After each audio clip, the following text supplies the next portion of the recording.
Yay, welcome ladies and gentlemen. Welcome to another episode of Cork in the north of Ireland. This is another episode this week. I'm here with producer, the man who puts everything together, the man who sends me an invoice every month that I really don't like. It's Sean McDonnell, the little brother of Paddy Facts. How's it going? Of Paddy Facts. Yeah. So you might hear Sean in the background sometimes chiming in with comments. So we thought, fuck it, we'll get him on. Right. It's got a very interesting story, don't you? The fact that you've got one thing I like about you is that you and your brother, nobody would ever put you together. But I would think that you were his son from when he had a kid when he was 16, when he was drinking and messing, and he goes, "Well, Andrew, I made a wee mistake." I would no way would I see that you were brothers with him. Yeah, and plus the fact I'm a ginger cunt as well. Your parents must be a bit like, what your other family members? What colour hair do they have? So like both of them are like sort of brownish black hair, and then Patrick sort of got like brown hair too, and then I'm like full whack ginger. And was there any questions about that?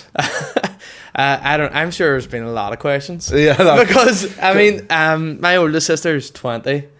20 when I was born. The next one was 19. Patrick was 17, and then it was me. So there's a 17-year gap. Yeah. That's like 5 World Cups. Yeah. That's no, 4 World Cups. 4 World Cups. Well, 0, 4, 8, 12, 16. Yeah, or 3 World Cups if it's 2020. 2020. That's insane, man, isn't it? Yeah. A big gap, like. It's nuts.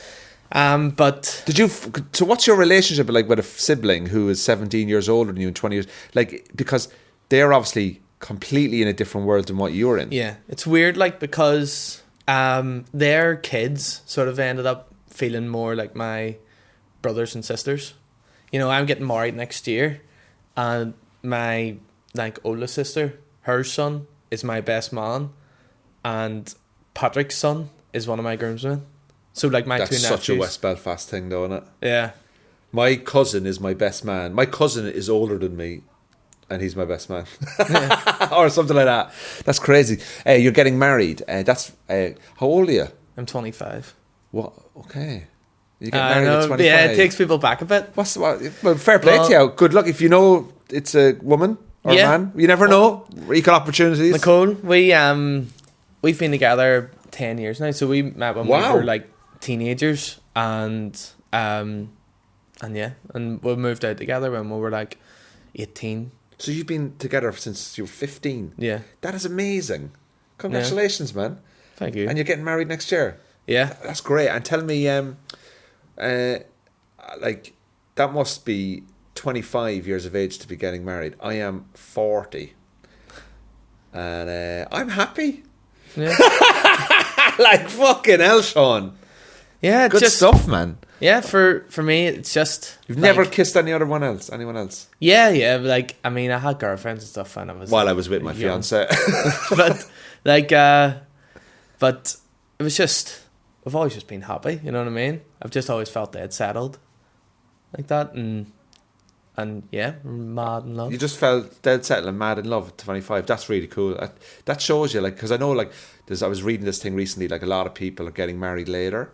Yeah. You know, because obviously life is different now, and with the housing crisis, especially down the south, like, you know, you can't get a house, like, unless you're earning. If you're a single person down south and you're trying to buy a house, it's impossible. Yeah. And people are getting married later, and people are separating more. So there's a whole lot of things happening, but then you never really hear of like a 25-year-old, 24-year-old getting married. Yeah, it's getting less and less. It's getting less and less because people are like, oh, you know, I want to see, you know, especially with the phone now, like, people are seeing different lives online and stuff like that, and they're trying to do different things. So you're living together, you're getting married next year, you've been together since you were 15. Is there any point in, like, that you say to yourself that is this the right thing, or are you completely 100% in the zone? I mean, obviously when we were getting engaged and stuff a couple of years ago, like, you know, you like, because people do obviously then question you like, your parents and friends and stuff go like, is it right to do things now and stuff? But you know what I mean? I've found love. I think she's found love, and you know, we're just perfect happy. together. Yeah, you know Because what the I thing mean? is, if you get married when you're 25, people will question you. What the fuck? What are you doing, man? You got your whole life ahead of you. Sure, this is the right one. You don't want to be tied down at 25. You need to go live your life, do this. And then by the time if you're not married by 40, what the fuck is wrong with you? Yeah, yeah. Like, Why haven't you found someone? what is wrong? Why haven't you Yeah, found or someone? like- It must be you. It must be you. My mate's 27, and then he's out, and he's like, no, every weekend, you know, he's saying to us like, oh, was on a date here, and like, or was chatting to a girl on Tinder, blah blah blah, and like everybody's always going like, Jesus, man, like sort it out or something, you know, Yeah. like, you know, and but on the flip side of that, then it's like, what do you mean? Like you're still with, you know, like you're getting married at 25, you know what I mean? Yeah, And so it's a strange one, because do you ever, like, I notice this then when you get a little bit older, right? So you're 25, right? You go 25, right? You're out, you're starting a career, you're figuring out what you want to do, you're messing about, but you're very settled, right? Which is great for you. You get to my age, you're not married, no kids. So you go, I'm not married, I have no kids, I don't have any, baggage. I get great fulfillment in my life. And you meet someone and they go, right, well, you're 40, you're not married, you know kids. And on paper, that actually looks like, oh, that sounds perfect, because there's no baggage with them. You know, you can just start together. Fresh. But now I think people look at you, and instead of thinking, oh, that's great, you're 40, no kids and all that, they look at you and go, 40, no kids, what's wrong? yeah, but what's wrong? I can't go out with someone like that who's 40 and has no kids, because there must be something wrong. I'm like, no, I just chose to be happy.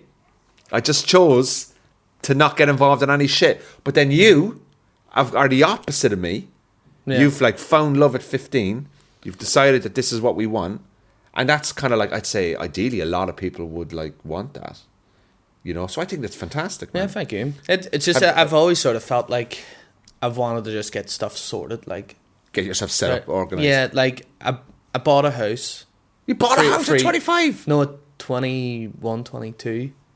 Like I just wanted to get that done and out of the way. And You've got start kids or working. anything, no? No. Fucking hell, because normally you go, bought a house 21. Well, you know, she had 4 kids, so like, you know, they were given a house from the government.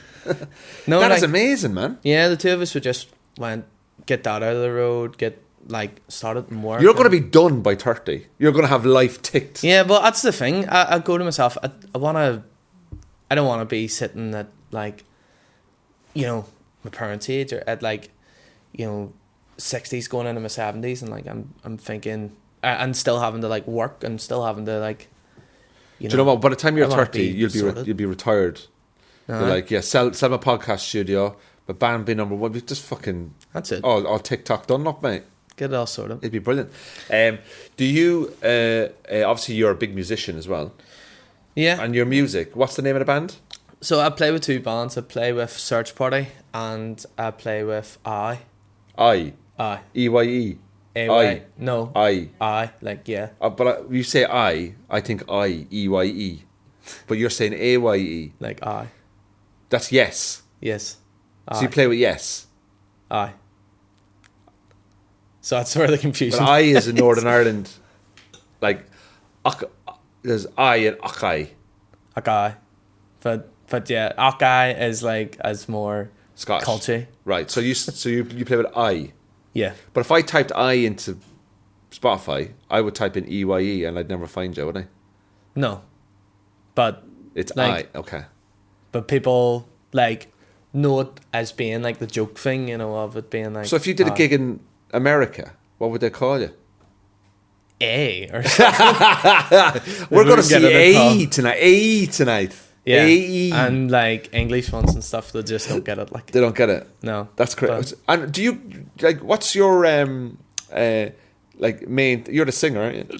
So in Search Party, I'm sort of like lead vocals and play guitar, whereas like in I'm sort of like backing vocals, and then I play lead guitar. Backing vocals and lead guitar. Wow, that's fucking amazing, man. And what's the circuit like for you guys at the moment? It's quite good. So I have a 2 different sort of dynamics with them bands. With Search Party, it's like originals, and it's like indie music. So we'll play less frequent, but bigger gigs, and it's playing our own music mostly. Well, yeah, like all just playing our own music. Whereas with it's mostly cover stuff. So it's playing in small pubs, bar music. But I play with like 3 times a week, whereas like Search Party will maybe do like a couple of dates every couple of months and play Right. like one big show in like Belfast every month or so. Yeah. God, it's such a bit because you think nowadays, like, with Spotify and all that you don't see the hard work that bands do by going to the pubs on a Friday, little venue supports are turning up, setting all the gear, moving all the gear. Next thing you know, there's only 20 people out there. Because obviously the last couple of years, people haven't been going to like live music. Yeah. How well has it come back? Because the comedy's come back very well. So how has live bands come back? Especially bands that are not like Sam Fender or it took a couple of weeks more for bands than it did for like the comedy scene to come back, because obviously you can't, most gigs you can't set up like the cabaret seating and all that there. It's all standing, there's more people involved, like, so COVID sort of the restrictions hit bands for a bit longer, so we only sort of saw things coming back in like September properly. I remember the first gig we done back with Search Party was in Portrush in the Atlantic, and it was surreal, seeing so many people back out again and like jumping and dancing and stuff. And even then it was like the bar was telling you, oh, you're not allowed to dance, but I mean, fucking just who gives a shit? But like, and how are you going to stop people? But now it's in full flow and it's class. Like, we were away there in England, we done Liverpool, Manchester, then came back and done Dublin. It was just unreal again, good crowds. Yeah, like Up for it. well, for our first time over in Liverpool, Manchester, we played 2 really small venues. We played the Jacaranda in Liverpool, and we played the Pier Hut in Manchester, and but like sort of more or less filled the rooms, like. Brilliant. So that's superb, man. It was good crack. I know because I've listened to your music on Spotify and it's really good. Because I've texted you and be like, can you send me the music, please? Because I really want to listen to it. I want to ask you, because you're the youngest guest we've had on the show. You're a child of the Good Friday Agreement, am I right? Peace child. You're a peace child. This is a peace child. Yeah. This is what a peace child. They come out differently. They have different hair than their other kids. Yeah. Right. So can I ask you, growing up in West Belfast, you grew up in the Falls. Yeah. Right. So you're growing up after the Good Friday Agreement. Now, I'm sure we all know what the Good Friday Agreement is. So, when you talk to like your parents or even your brother or Paddy about their life growing up and your life growing up, it must be like a completely different world for you, is it? Or do you feel a bit sort of like I still get a bit of it, or I still see a bit of it, or how does it work for you? Yeah, well, in my other job, like, we do a lot of peace building work with like young people, and like typically with the people like of my generation, it's sort of like there's this attitude of, I haven't been affected by the conflict, like, it doesn't matter to me, nothing's ever happened, but this one thing happened, and then you start, that young people think that I was born after a Good Friday Agreement or in the 90s, it has no relevance to me. But then if you ask them, would you get a bus up the Shankill, on your way home? No, I take another route round to get home. Like, I don't wear my uniform in town. Like, I change my name when I go to another town or when I go to the shops. With my parents, that don't call me my name, because it's too Protestant sounding, it's too Catholic sounding, so there's all these like wee small things. But still, even though you're a child of peace, you still have to negate certain aspects of and I mean, like, it's here. Even as a musician, like, you have to sort of think about things like that, because take Friday night, for example, I was playing in the town and there was a crowd in from Dublin, and this guy came up to me, and they were like, as I'm playing, it does my fucking head in, by the way. I'm playing. It's like heckling for comedians. I'm like in the middle of like playing and singing. This guy comes up and he's asking for a request. But I mean, it happens everywhere. But I have to lean down then and like listen to what he's asking for. And he asked me for grace. and Grace, like, It's the big Celtic song, isn't it? It- Rod well- Stewart and all that. And well, Grace is like a lovely Irish song. Grace, and, just hold me like, in your arms and let this moment linger. Yeah, it's a beautiful song, and like a lot of people would argue it's not like really a sectarian song or not that connected to like republicanism, and it's more of a love song. But what it's sort of like the connotations of that song, the way it's been turned into with like the lad culture of Yeah. 1916 you know, rising in Ireland. it's were all captured like and killed. it's now like a bar song and people sing and like they chant it and they get weird with it. They start singing I will die and stuff in the middle of it. And like, so it's like regardless, the guy asked me, and me and Matt, we have like a stance, we'll not play any rebel songs, we'll not play any songs that have any connection to the loyalist community too. Like we'll get asked for Penny Arcade or like Simply the Best and stuff, and we won't play those because we play, say, one night on the Falls Road, then the next night we're in Newton Ards, Yeah. and then the next night we're in Ballynahinch or Warren Point, so you don't know where you're going, and sometimes it's new venues. So like you could play Grace, or even though Grace is quite a tame song, like you could play that in one bar one night and somebody takes a video, it's like, Oh, we're class screwed. tonight, Yeah. like great set, and then you turn up to the next venue and you're getting put in the back of a car. You know what I mean? So this guy from a Free State, You call him the Free State because he's from Dublin. yeah. So Jesus. he came up and was asking for Grace, and I just went, "Sorry, mate, we don't play it." And he went back and he's like, come on, like getting all aggro on me, and I just I was winking at him and stuff as I was playing, like winding him up, and going like, "Fuck up, wise up," and then his mates came over and I and started going, "Would you not play it now, would you?" And I says, "You just don't, you just don't get that's an aspect, that's something we have to think about if we're playing somewhere. I mean, if we were a band from Dublin, say, you could do that on a whim and not think about it. But I mean, if you're playing in the north, it's just completely different because you have to think about where am I playing next. Like, so you have to just be completely neutral. That is insane. But do you think they were doing that deliberately to get a little dig in? No, Were you in East Belfast that night? No, I was in the city centre, and it was like an Irish bar, but I mean they still don't play like rebel music.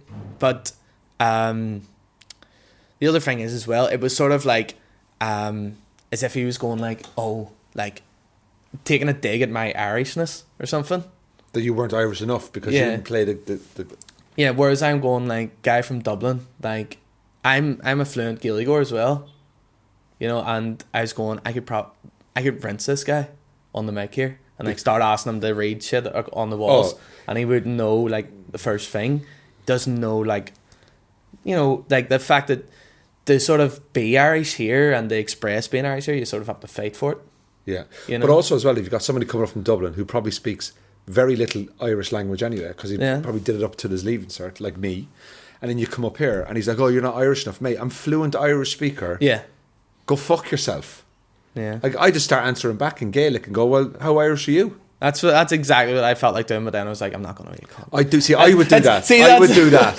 I've noticed as well in the podcast. Every week there's like a story where you're going like, this cunt, this guy, I'm going to get at him, like, and then you go, no, don't want to be confrontational. No, go stay away from that. No, in my head, I'm killing people, but in reality, I'm very nice. But like, I just get very like stuff like that now. See, stuff like that now would annoy me. Like, yeah, like this, you're coming up to an area of this island that you have to be careful. Yeah. Now you can be what you want and do what you want, which is fine. But if you're pushing it to a place where you're going to antagonize people, you can't kind of do that. Yeah. Do you see my point? You got to understand the area that you come to. I think a lot of people come up here and they just kind of think, "Oh, I'm Irish from the south, so I'm going to prove that I'm Irish." Because, well, sometimes I think some of the Irish up here in Northern Ireland or the north of Ireland are more Irish than the people down south. Yeah. Because they're fluent, they know more about our history of the whole island. The Gaeligors, Irish music, they really fight really hard for their Irishness. Whereas down south, we kind of take it for granted because we're just Irish.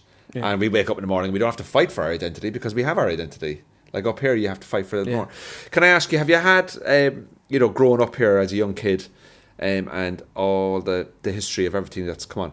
Where do you see the next 10, 15 years for this island? I mean, it's very hard to predict next week up here, but overall, do you like the way it is at the moment? That everyone's just getting on, or obviously, do you think there's something happening?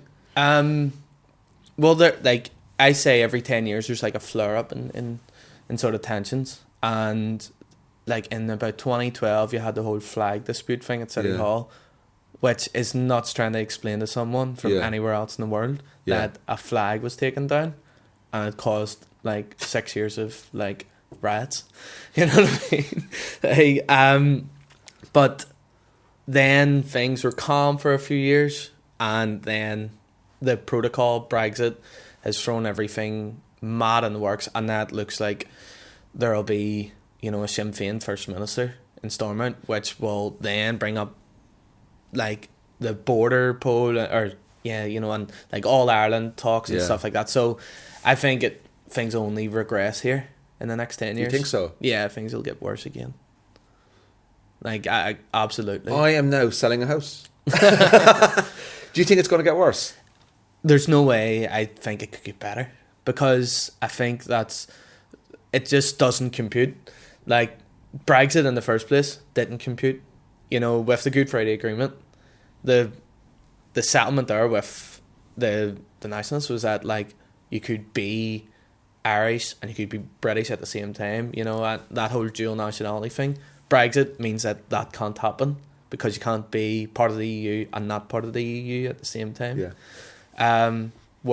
So one side is going to get pissed off because you're going to, put a border someplace as to where the EU ends, and whether that's in the Irish Sea or on the island of Ireland. One community is going to get pissed off and fight, and it looks more and more likely that it's going to be the loyalist community. It's going to be shafted. Yeah, well, I think when I lived in England, nobody gave a fuck about this place. No, and they never have. They don't give a shit. And like you, honest to God, you could sit down with a 30-year-old person in London and have a pint, and you'd say to them Northern Ireland, and they'd be like, "Oh, I know about a bit of trouble." They don't get taught nothing. The loyalists over here, they're like, "What?" Some of them don't even know what loyalism is. Like, by the same token, most Republicans like over here haven't a clue what republicanism is too. Like I think there's just a lot of like a real lack of education.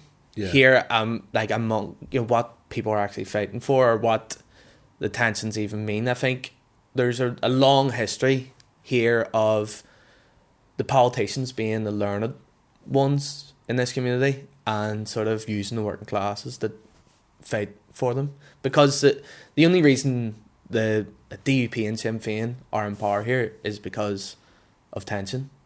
So it's like sort of their business to create tension. And it riles up their fan base as well, doesn't it? Like, So if things were all lovey-dovey and peaceful here, then we'd have no Sinn Féin DUP. They'd all be voting like Alliance SDLP or something like that, would it? So they create tension to get more support. Look, we've got a big issue with them, so you need to support us in this. Whereas if everyone was getting on really well, it's like, well, why do we need to support Sinn Féin? They're not fighting for anybody. So like if Brexit. Brexit happened, and even though the majority of Northern Ireland voted against it, then we just had to sort of deal with it. And if the Protestant Unionist Loyalist community was actually given the brass tacks of like, okay, this is what it means for you. If there was a border, like a physical like trade border between the North and South, this is what it would mean for you in terms of like money, and your business and your trade. Like, if things were thought about logically like that, then there would be no issue with having the border placed in the Irish Sea. But because it's perpetrated as this is an attack on your like but the thing is, identity, London doesn't give a shit about them. Because Boris Johnson, like they got this prime minister who's a proven liar before he was prime minister, and now he comes in and he continues to lie, and it's like, well, that's what you get. Like he said, there'll be no border down the Irish Sea. Boom, protocol, best deal ever. Bang, there's a border. Sorry about that. You just went against everything. And then, so look, I'm not massively into the scene of it, like. But it's incredibly complicated, and I don't know how it's going to be sorted. But I interviewed him. Boris last Johnson, year. you serious? Yeah. What was that like? Yeah, it was a bit strange. So it was part of like a press junket, Right. and it was about the protocol. So he was visiting here, and it was meant to be in person, but then it had to be over Zoom because of COVID restrictions and stuff.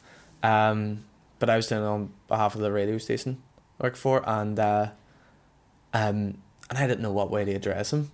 I was like, no way, because like with ministers and whatever, like you've got like Mr. Minister or whatever, there's certain ways you address it. But like I looked it up before, and then I went, right, okay, I know I need to call him this, and then this is how I address it. And but before I was like, I'll probably get called on like third or fourth, and then I got called first, and I was like, oh shit. And I was like looking at the questions as they were like asking me to like come forward to like speak to him, and and I just went, well, Boris, what's a crack? And I went, for fuck's sake, Sean, like. And well, Boris, what's the crack? That's like, amazing. The look on his face, and all the other reporters as well, they were just like, were they laughing? Yeah. But like what did his reaction was? Like, I mean, he took it well. I think that's good. I think see all this shit about like having to address people, like politicians and stuff, like dead officially. Like, I don't even. Is there a law? Is there like, why do you have to do that? I think if you did bring a bit of humour to it every now and again, it would make. I sent an email to Simon Coveney, the Irish foreign minister. I was kicking off about you couldn't get a foreign currency mortgage in Cork. Yeah. So I was trying to buy a house in Cork with sterling income in a euro country, and I emailed Simon Coveney, and the first sentence was, Simon, I know you're sorting out the backstop, but Andrew here wants to get a house. Never replied. So that was the end of it. I interviewed Michel Barnier as well. Did you? No funny stories, like, but what was he like? He was good. Like, I sound like I had sex with him. Jeez, I never realised that you've interviewed Boris Johnson, Michel Barnier. Can I ask you a question? Do you have friends from the Shankill? Like, do you have cross community friends? Yeah. People, and do you ever talk about stuff, political stuff, or are you just lads talking about TikTok and Instagram? Yeah, and no, music like we would, because I wouldn't have. Only that I sort of like got into music and stuff quite young, and like part of that got sort of like alternative crowd, you know, and every town has like their emos and stuff, and like hippies that stand at City Hall, and I was one of them, you know. I skateboarded and stuff and like listened to rock music and stuff. So because of that, you know, when you're part of like a wee scene like that, there's no, you know, background attached to it. You know, you're not hanging about in a certain area. You're just like going into town where everybody can meet up. So if I hadn't done that, I wouldn't have probably met a Protestant until I started working or nothing. But it meant that I like had Protestant mates when I was like 14. But I had to change like a whole lot about myself. Really? I mean, I grew up supporting Celtic. My dad would have brought me to see Celtic, but I mean, I couldn't have went into town and like flaunted that, you know. So I sort of just said I didn't like football, but then that was a lie. And when I couldn't hide the fact that I loved football, then you're seen on the telly just going. I just started saying that like I supported Liverpool, and now I actually do support Liverpool, like because I always sort of did, to be honest, because I always used to watch Celtic and like Scottish football, and they're playing Livingston, and you're like, this is shit. You know what I mean? Whereas like you put on Match of the Day and you're seeing Berbatov scoring overhead kicks, and you're seeing Gerrard scoring 40-yard screamers and stuff, and you're like, I want to watch that shit. That's good. Yeah, you want to watch that more than you want to watch the other bit stuff like. Yeah. So you have friends cross community. Yeah. And it just treat as normal as anything else, really. Yeah, it's no issue. I mean, like fellas that play in the band in some bands with and all, like, are from like are Protestants, and but it's different kind of band. It's like a marching band. It goes down on 12. Yeah. Well, that's very, very, very, very different. Yeah. And what's it like for you guys up around here on the 12th? Like, intimidating, annoying? No. Like, I mean, West Belfast is a weird one because it's just like its own wee bubble. So on the 12th, you wouldn't know anything's happening. The likes of it's just nobody goes into the town. The city centre? You just don't leave your area, for the day, or you get out before it starts. It's sort of like a purge. Like everybody has a caravan somewhere, so whether it's Newcastle or Carnlough or just get out. So you just get out and for that weekend. And is it just the weekend it happens? No, it's sort of like the 12th week, or the 12th fortnight, So, a lot of men that work in like trade, say like building and like, all that sort of stuff. It's always been like traditional for them here. They always take the 12th fortnight off. They take 2 weeks off. Yeah, so they just, and especially the week of the 12th, they would be away in their caravan, or they take out as their holiday, whatever. So, and you sort of have to. I mean, there's no other week to take off. It's like that gap between Christmas and New Year. In like some jobs, you have to take the 28th and the 29th and the 30th off or something like that. Like, In Northern Ireland, it's in Belfast especially. So if I went out on the 12th of July in Belfast City Centre for a few pints, would it be all right? No? It's a grey area. Do Irish pubs close? Do the pubs close? Like, if you go to an Irish pub that's called O'Malley's, they'll just shut up for the weekend. This is the nuts thing, like, because I've never thought about that. Like, I wouldn't know because I've never been in the city centre. Because I remember once I was in Manchester and Rangers were playing in the UEFA Cup final or something many years ago. They in like 2008.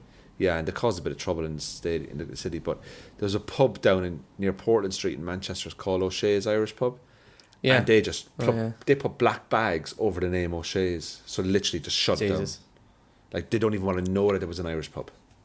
Like they covered the name O'Shea, barricaded it up as if so. If you're walking past, you just think it was a derelict building. Yeah, but they were like, "Fucking Rangers are coming! Shut everything down."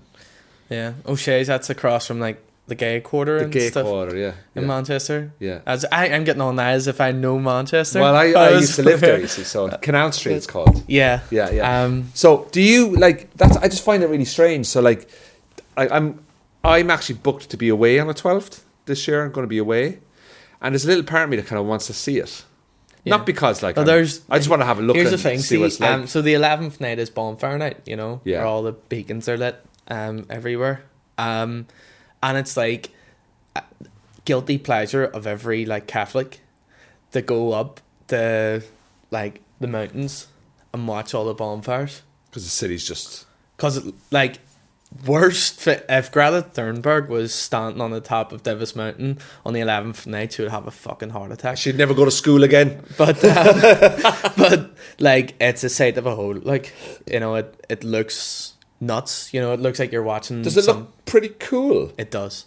Yeah. Like I have to, and like everybody will tell you, like Catholics and all, like, and that's why you go up, and it's basically St. Paddy's Day up on Davis Mountain. So you kind of like Cave Hill. The Irish get out for the Unionists and Loyalists Festival, and they kind of have their own little festival celebrating the fact that they've left that's the thing as the well. Unionist Festival. See, for every festival one side has, the other one does like something in their own community. So like, say for like in August, the Catholics have the anti-internment marches.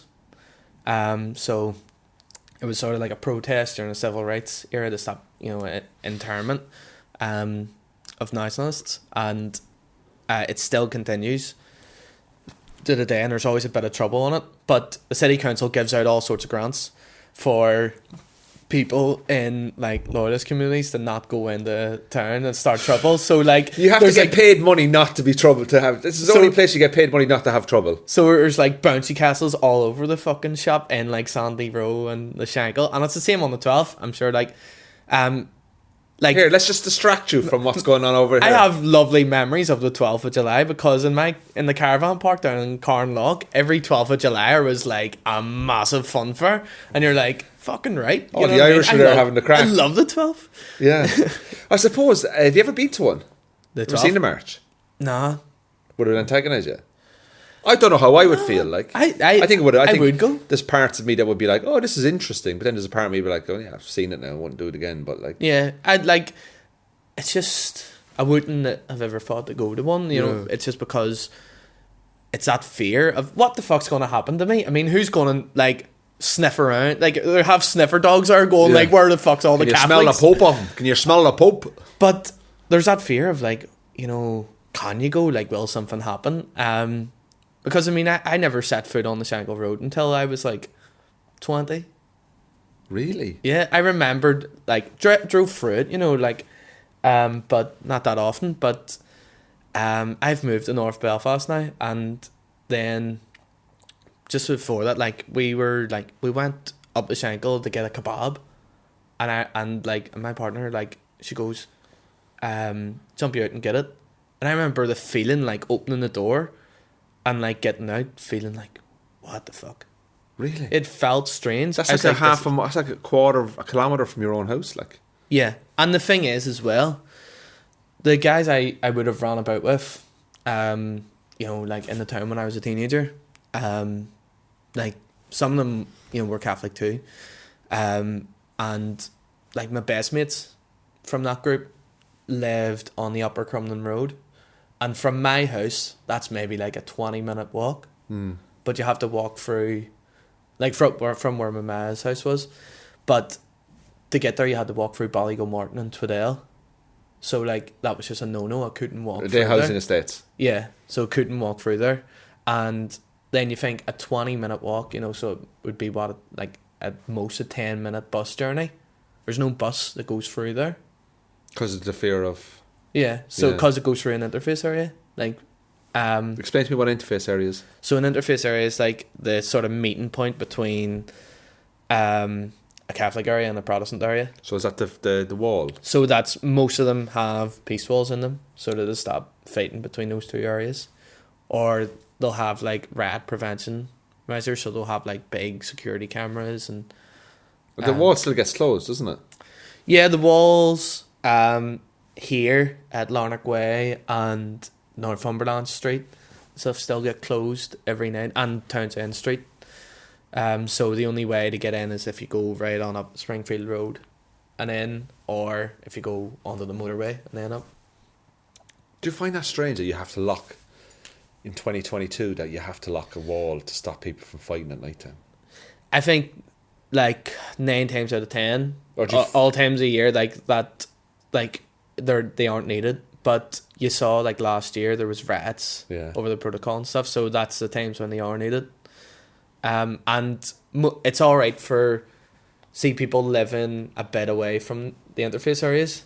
They'll all sit there and go, like, take the walls down, you know, like, get rid of the division, integrated schools. But then the people living in those streets are like, fuck that.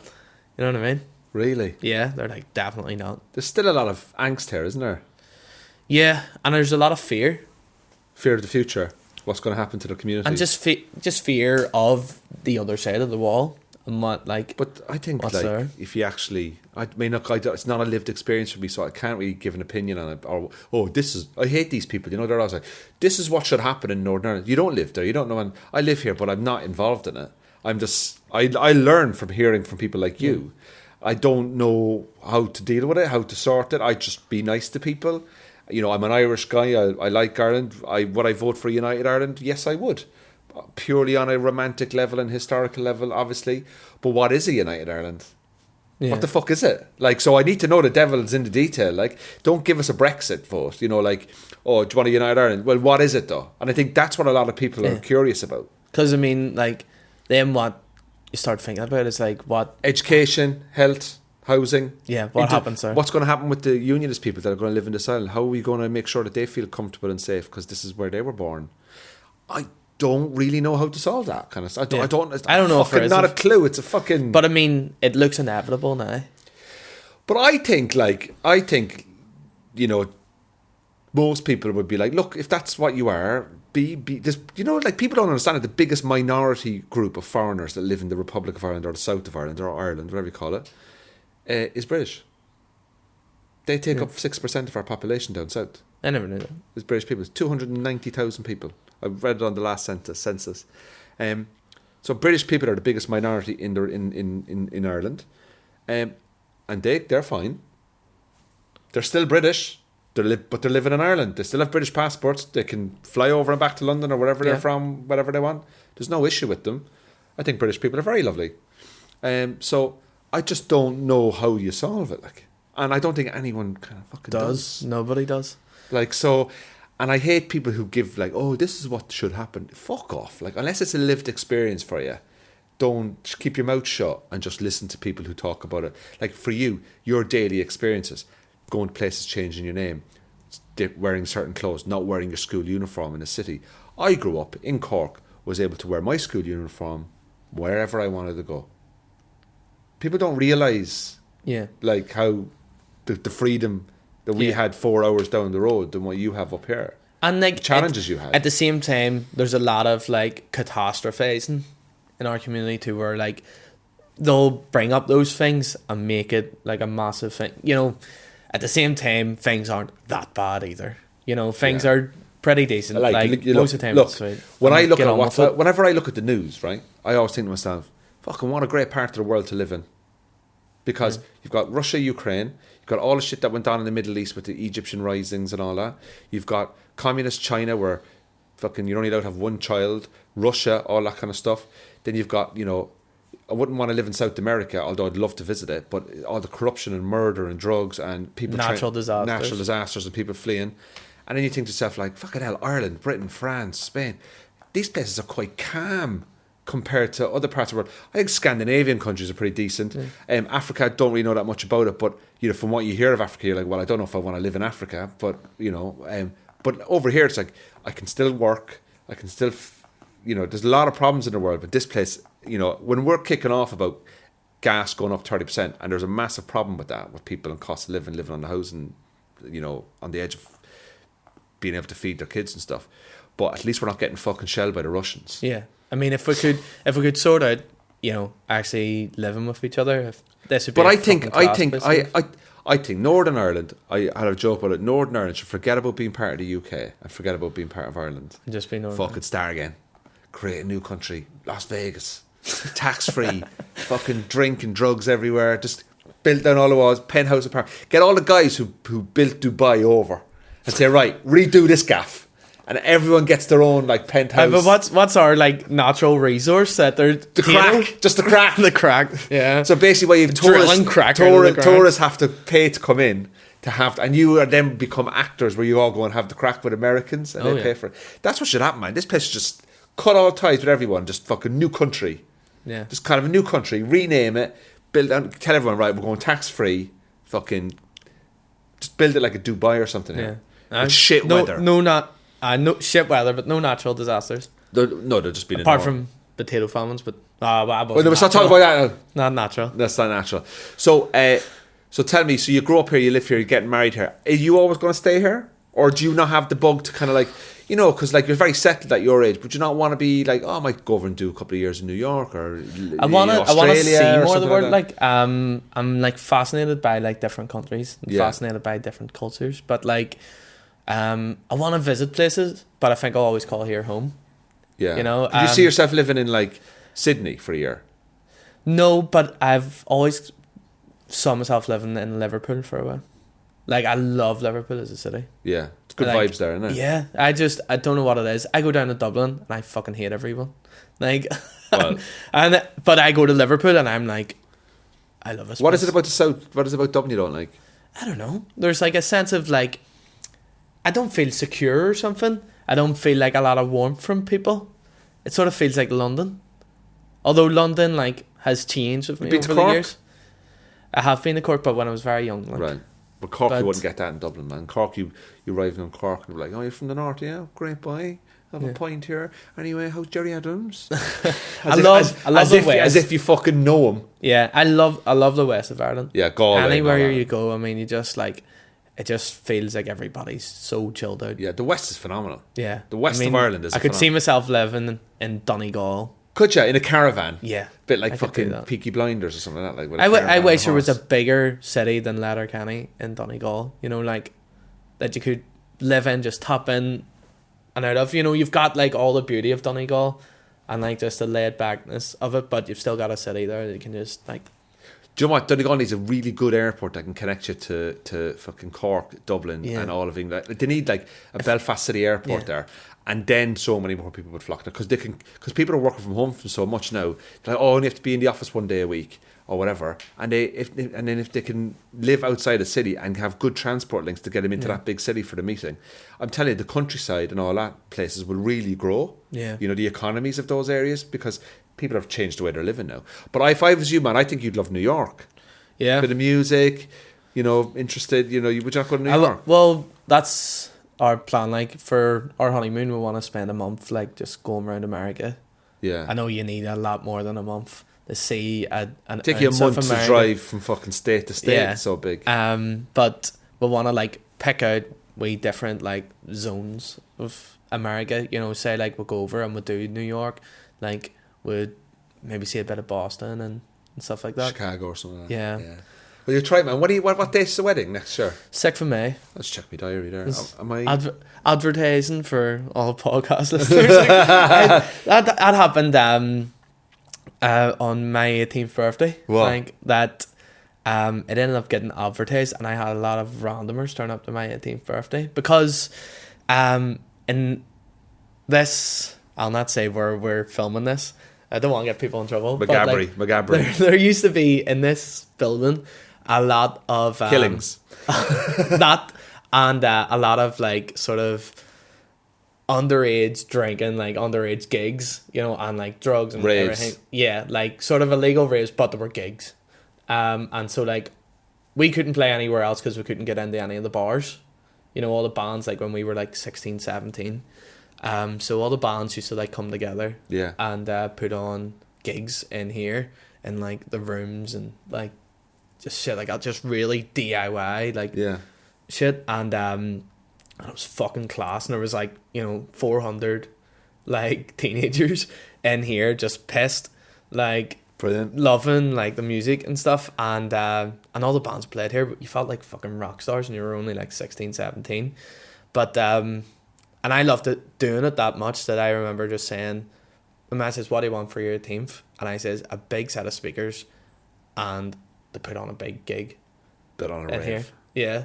And I just want to like go nuts. I just like, right, so you don't want to like me to save up for a car or driving lessons. I just want a couple of bills. I said, just want a fucking big gig.